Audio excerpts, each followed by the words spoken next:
This is the news in brief from the United Nations. United Nations Secretary-General Antonio Guterres reiterated the UN's continued commitment to Kenya on Monday in the wake of deadly floods caused by weeks of heavy rains. Mr. Guterres said that he had been saddened by the loss of life and damage caused by flash flooding in the capital Nairobi and other parts of the country, his spokesperson said. The Secretary-General also extended his condolences and solidarity to the families of the victims and to the people and government of Kenya. Reports indicate that rescue teams have searched for survivors after a dam burst in Mai Mahiu in western Kenya, killing at least 35 people. The heavy rains began in March, killing more than 100 people across the country to date. This season's flash flooding follows similarly heavy rains that began late last year, affecting almost 600,000 people.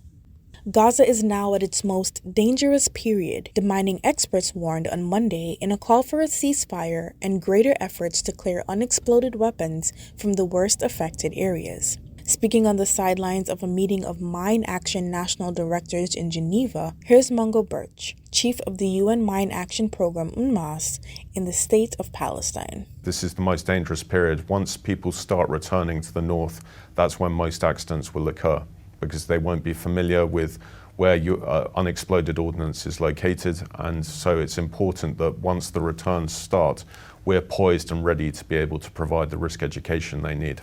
Mr. Burt said there are an estimated 37 million tons of rubble to clear in Gaza in total. That's more rubble than in Ukraine, where the front line is 600 miles, compared with Gaza's, which is 25 miles long, he said. Clearance experts believe that there are also 800,000 tons of asbestos to clear from Gaza. It will have to be cleaned and then recycled before figuring heavily in any reconstruction, the UN Mine Action expert said.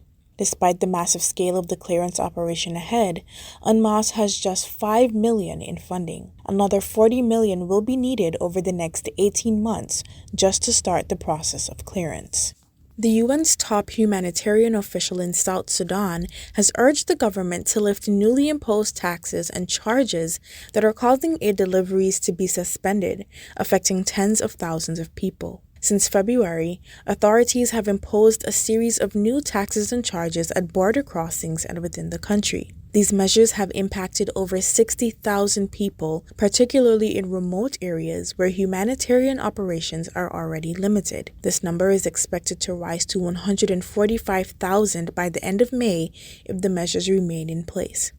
Anita Kiki-Beho, UN Humanitarian Coordinator for South Sudan, said that aid agencies have been forced to halt life-saving airdrops of food assistance amid dwindling fuel supplies. We call on the government of South Sudan to uphold all agreements with humanitarians, including our non-governmental organizations partners, and immediately remove new taxes and fees so that we can continue to support people in need, she said.